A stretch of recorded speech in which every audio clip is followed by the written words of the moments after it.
Hey guys, today I'm going to be doing my out-of-box review for the HG Iron-Blooded Orphans Gundam Kimaris.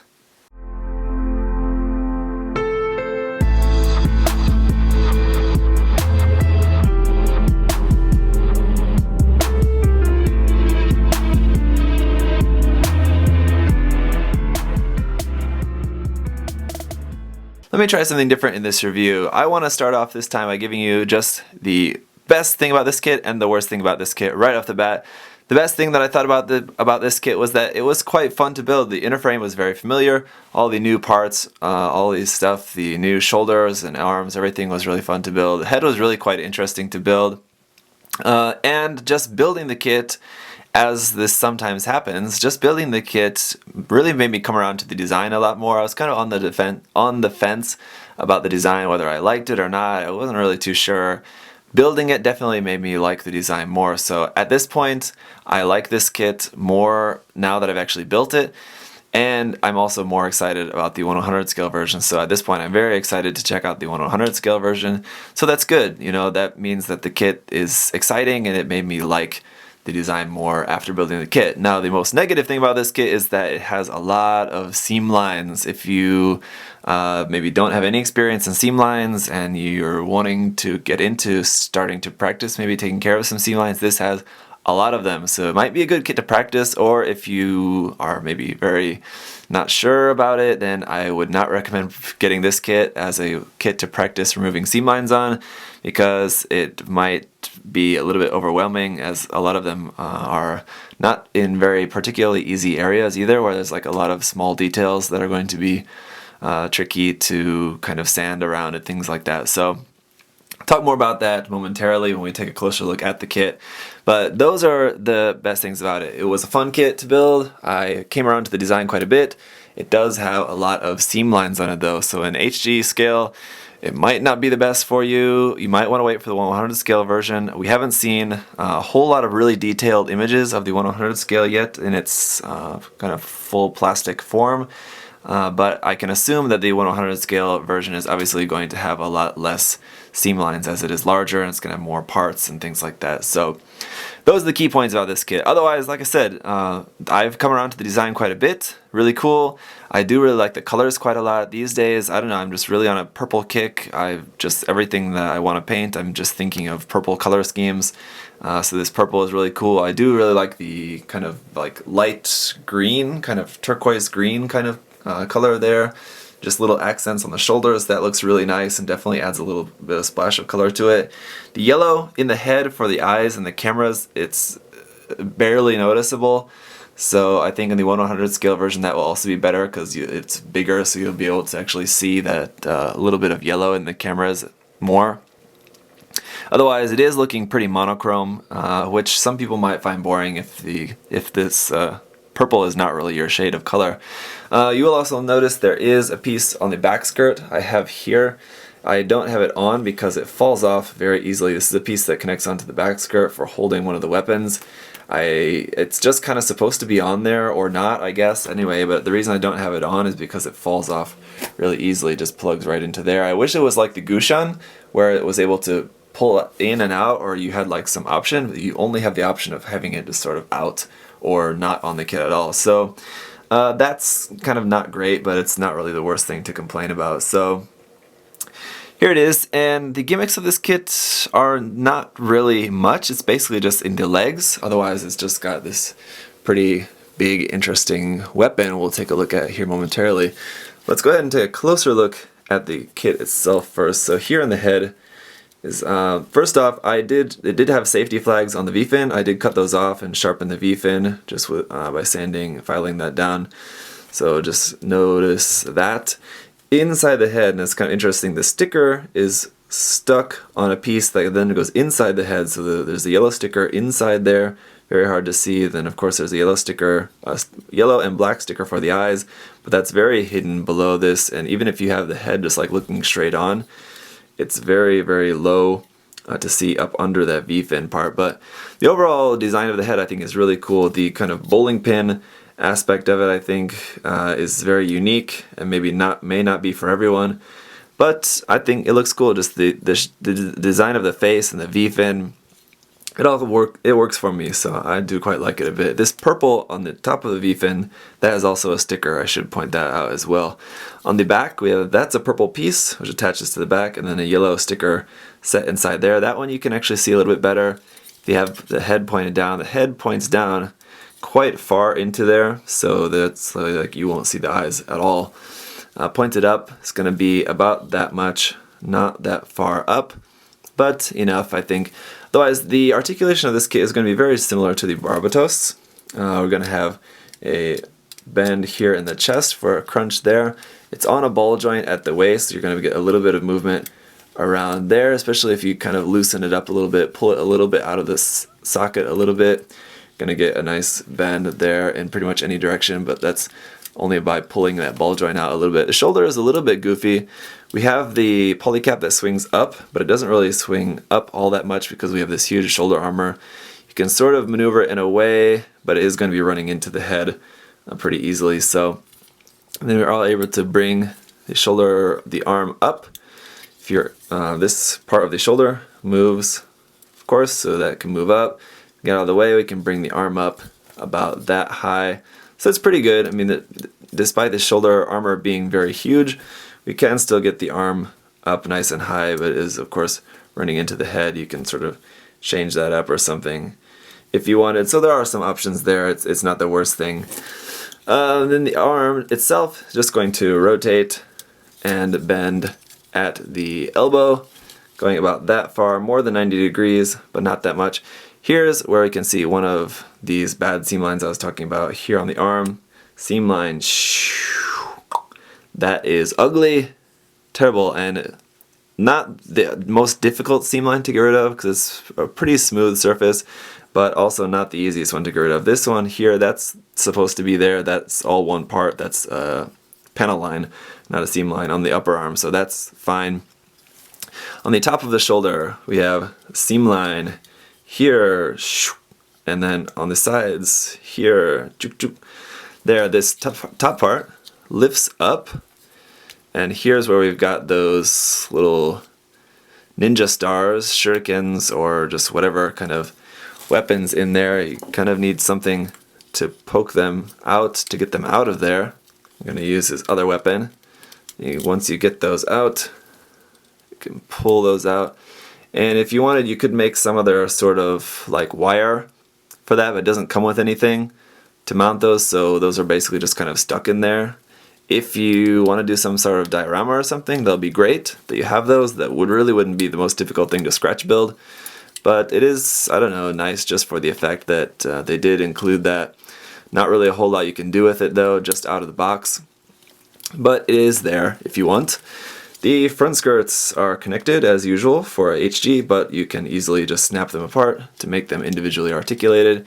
The side skirts are also just normal for an HG. They're going to move up nice and far though, because we have a very empty midsection here, very similar to the Barbatos. See, those side skirts are going to come up all the way. You can move the legs all the way out and even up. So very, very far split there. So articulation on this guy is pretty much going to be a non-issue. The back skirt is fixed as usual, but some really nice detail on there. Again, looks nice. This piece, just to show you once again, fits into here, but it's very, very loose. So that is disappointing. The legs, as you can see, are going to bend out pretty good. More than 90 degrees, much more than 90 degrees in that double bend there. But we have this very, very big lower leg. So this is going to actually open up like so. There you can see the frame inside there, which is pretty cool. The foot is going to straighten out like that, and then inside here we have two little thrusters which are also articulated, so you can point those down if you want. And then we have this for its kind of high speed mode. So that's like one of the gimmicks of this kit. Nice thing about the toes as well is it, as well as getting this nice bend in the toes, it also is going to rotate side to side. So if you wanted to have it, close that back up in sort of a side pose out like that, where you've got it standing on the ground, and that foot you want to have like way back and flat, you can just twist that to the side and you're going to be able to do that. So really nice articulation there. For the backpack, there's pretty much nothing there. It's just kind of the back of the torso. It's not really a backpack. So that is it. We can talk about the accessories that we have for this kit. Very few. It's only 2. And the more simple one here is just this folding sword here. Let me check the manual. What was it called? Ah, yes, the combat knife, as it's called in the manual. Here it is in its folded up form. When it unfolds, it's going to just look like that. That's it. It's just 2 pieces. So actually, when you fold it and unfold it, it tends to come apart. So let me just show you. Fold it, unfold it, fold it, and it's already coming apart. So you kind of have to hold it together while you're folding it or unfolding it, just to keep that together there. But it is kind of interesting. People have pointed out that it's not really the most effective that it folds out that way, because then once you hit something, it's just going to fold back like that. Yeah, but I don't know. It's a giant space robot, so can't really get too realistic with it. But I do like the look of this. I like this actually quite a bit. So it's pretty cool. It just fits down into the hand, either left or right, no problem there. Of course, like with other HG Iron Blood Orphans kits, we only have these 2 options for the hands, holding hands. That's it.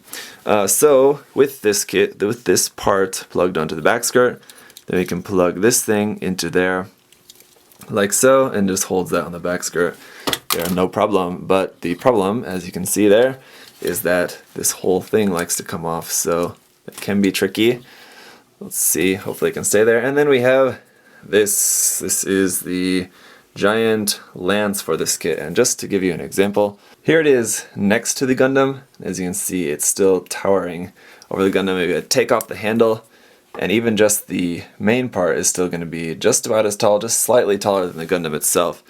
So that's really pretty impressive. Very big, nice weapon. This is going to have a seam line on here, just a little bit as well. Really not too bad. I forgot to point out here on the kit, we are also going to have some pretty tricky seam lines here on the back of the leg. So if you can see here, seam going down the top and bottom part of the back of the leg.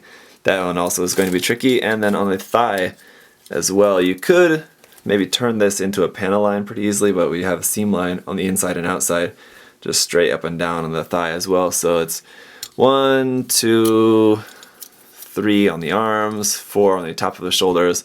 Quite a lot of seam lines on this kit that you'll have to work out, and then even on the side of the head as well. That's pretty normal for an HG, but just one more. So a lot of seams to fix on this kit. Hopefully a lot of those will not be an issue on the 1/100 scale version, but we'll just have to wait and see. So that's it for the weapons. Let me get this out on an action base. And I gotta say, up on action base, this is looking really cool. Like I said, the articulation of this kit, besides it being quite a bit more bulky than the Barbatos, is also very, very good compared to the Barbatos. It's got some really nice articulation. It's going to be very unhindered by its size, I think. Like I said, the side skirts, the front skirts, the skirts will basically not get in the way of the legs at all. The giant shoulders will get in the way if you wanted to get really extreme with the pose. Those big shoulders are going to maybe get in the way a little bit. But ultimately, the bulk is like located in areas that are not going to hinder the movement at all, especially in that very tiny waist you can see in there. The waist is super tiny on this kit. When the Barbatos was first coming out and everyone was like going crazy, like, oh, the waist is so tiny, it doesn't make sense at all. I never really heard too many of those complaints about this design, even though I think this one is like even more so because it's so bulky like everywhere else. It looks really weird. I like it. I think it looks really cool, and it makes the articulation better, I think, for this kit, so that's why I definitely don't mind it at all. But it is definitely a very interesting point about this. And speaking of the Barbatos, here's a look at how the two of them are going to look next to each other. Obviously, they do have a lot of similar features. I mean, that is one really cool thing about the Iron Blood Orphans series, is that with a lot of kits you can, they look like they're from the same universe. So, like, they look like they're kind of connected. In this case, you can see similar elements between the two Gundams. You can tell they're both Gundam type kits despite their look being very, very different. Barbatos being obviously very slim, the Kimaris being much bulkier. And honestly, one thing that I just noticed while I've been filming this review is that the Kimaris actually reminds me quite a bit of the Gundam GP02 Sysalis. just the tall head, bulky lower legs, the big things coming off the shoulders. It actually has a lot in common in its like overall shapes to the GP02, so that's kind of interesting. Now honestly, for this pose here with the legs opened up and just sort of flying through space with that giant lance, for this pose I wanted to have the Barbatos just sort of like hanging on the front of the lance, like how he sort of like caught it in the series. But of course the weight was a little bit too much. It couldn't really, the base was okay and the arms were okay. It was actually just the hands, the lance was falling out the hands, the hand parts were separating, so it just couldn't really bear the weight though. But with the, if you just glued the hand parts together, you would be able to do a pose like that no problem. And it would actually look pretty cool if you wanted to recreate that scene, a particular scene from the anime. So that is something cool that you could do with this. And in case you were worried about if this kit were able to hold up that giant lance on its own with just one hand, as you can see, it obviously can. Now it does take a little bit of balancing, I will admit. It is not like the most secure thing, but considering the size of that weapon, I think it is a pretty good hold on there. One thing that you can also do with it is that when you've got that in the hand, just push the hand into the arm as much as possible. The ball joint on the wrist is does come out a little bit, so if you want to have the wrist at an angle, but to hold it more firmly, just push the hand into the arm as far as possible, and it should be able to hold up that lance. As you can see, just like a horizontal angle like this, and it's having no problems. Now over time, I do think the joints will probably loosen up a little bit, especially if you change up the pose a lot. Those joints will probably loosen, but you know, for the most part it's fine. And here you can see also I have the tops of the shoulders opened up. Again, cool gimmick, not really a whole lot you can do with those weapons inside there, but it does look cool anyway with those opened up. It just adds a little bit more like kind of going on in the overall dynamic look of the pose if you want to do a pose like this. Now as it comes time to wrap up the review of this kit, I'm honestly a little bit torn because, as you guys may know, I love a kit with great articulation. Great articulation just makes for a very wide range of different poses that you can do with the kit. It just makes it so much more dynamic when the kit has great articulation, and this kit has that. But the other thing that I also love is a kit that can pull off just a simple, standing, badass looking pose like this, which this kit, I think, as you can see here, also does very well. So when it would come to posing this kit for my favorite pose, you know, go for something really dynamic, it looks good. Go for something really just simple and classic like this, it also looks really good. So, you know, it's a hard battle, but either way, it's gonna look good. So either way, I'm very happy with this kit. It's a really great looking kit. Like I said, it is not the best when it comes to seam lines. That is going to be basically its one and only flaw, really. Otherwise, pretty much everything else is really nothing. All the stickers are very easy paint applications, so that's not really an issue there either. So overall, really great kit. 1,200 yen for the price tag. Definitely worth picking up. If you really like the look of this, but maybe you think the HG is maybe more work than it is really worth, maybe you want to wait for the 1/100 scale version, I think that's definitely fair to wait and maybe wait till the 1/100 scale version is out and you can kind of compare and contrast which version is right for you. Anyway, I do also have the Kara stand plate for this, for Gaelio. Anyway, that I'll be looking at in the next video, so stay tuned for that if you want to see that, how that's going to work with this. I think it's going to look really nice with the two of those together, so definitely check that out. If you guys do have any other questions or comments about this kit, please leave them down below.